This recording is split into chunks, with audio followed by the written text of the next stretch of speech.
আৰু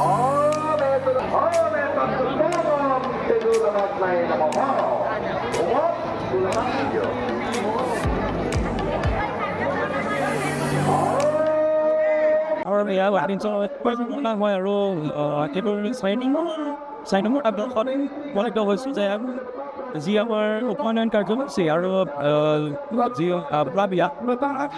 আমাৰ বৰ ধুনীয়া গৈছে আজি ৰাতিপুৱা হিচাপে দেখিছে আৰু আমাৰ এই ধাৰা আমাৰ ঐতিহ্য সদায় জীয়াই থকাটো আৰু আমি এইটো কথা চেষ্টা কৰি আহিছোঁ আৰু আটাইতকৈ গৌৰৱৰ কথা যে বৰদোৱাৰ পাছত আমাৰ এই নামঘৰৰ পৰা এই বস্তুখিনি প্ৰসাৰ লাভ কৰিছিলে ৰাস পঢ়াশালী ৰাস আছে ছোৱালী ৰাস নহয় সকলো গোটেই নগাঁওবাসী ৰাইজক মন্তব্য দিছোঁ হয় নেকি অতীজতে মানে এই গাঁৱৰে ইটো মূৰৰ পৰা সিটো মূৰলৈ বাচক বনীয়া এটা শিল্পীৰ দল আছিলে তেওঁলোকৰ এইটো নৱ বিকাশ যাত্ৰা পাৰ্টি বুলি এটা পাৰ্টি আছে ইয়াতে বায়ন গায়ন অতীজত যিসকল আছিলে সেইসকলৰ দ্বাৰা ইয়াতে দল তেওঁলোকে প্ৰতি বছৰে পালন কৰে আৰু দ্বিতীয়তে ইয়াতে অহাকালি ৰাস পতা হ'ব ৰাস আমাৰ ইয়াতে গোটেই গাঁৱতে বিভিন্ন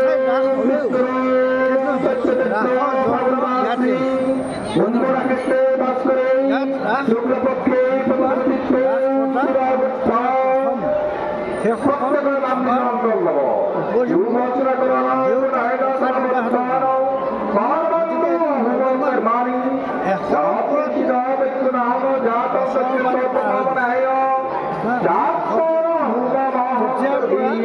ইয়াত ৰাস সেইসকল আমাৰ ইয়াত হৈ আছে বুলি ভাবিলে নহ'ব আমাৰ গাঁৱৰ গৰখীয়া থান যিখন আমাৰ ইয়াত চলি আছে গৰখীয়া থানত মানে এটা আঞ্চলিক হিচাপে ওচৰৰ গাঁও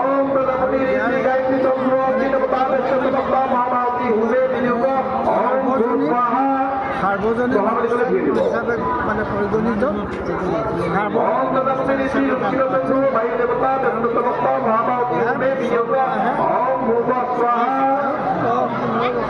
হৈছে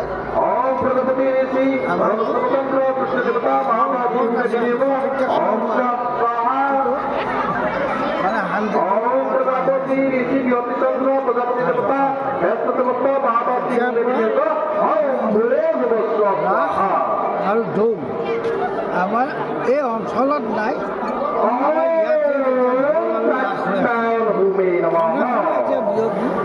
গাঁৱতে 4-5 সাহায্য পাইছেনে নামঘৰৰ ষ্টাব্লিছমেণ্ট আৰু প্ৰায় 1.5 বছৰ ধৰি আমাৰ এই উৎসৱ পালন কৰি আছে কিন্তু আমি আজি পৰ্যন্ত কোনো ধৰণৰ চৰকাৰ সাহায্য পোৱা নাই ইয়াৰ জৰিয়তে আমি জনাব বিচাৰোঁ চৰকাৰক যাতে আমাক আৰ্থিক সাহায্য প্ৰদান কৰি আৰু অধিক উন্নত কৰিব পাৰে আমাৰ উৎসৱ চৰকাৰলৈ কি আহ্বান জনাব আমাৰ বিধায়কো নতুন এতিয়াতো খুলিছে চৰকাৰলৈ আহ্বান জনাইছোঁ যে আমাক আৰ্থিক সাহায্য প্ৰদান কৰি আমাৰ এই উৎসৱবিলাক আমি আজি 1.5 বছৰ ধৰি চলাই আছোঁ তাক নতুন ৰূপত আগবঢ়াই নিব পাৰোঁ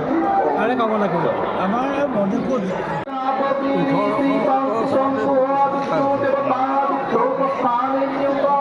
হয় দৌল মহোৎসৱ চলি আছে আমি শুনা পাইছোঁ যে বটদ্ৰৱা থানৰ পাছতে গৰখীয়া থানৰ পৰাই দৌল মহোৎসৱ আৰম্ভ কৰিছিলে হয়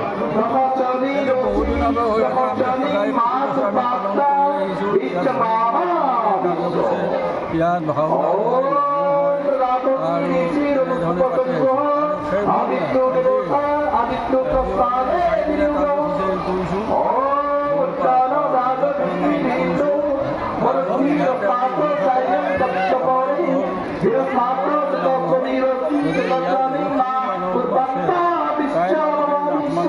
গতিকে যিসকল ল'ৰাই উপনয়ন লোৱা নাছিলে আমি সেই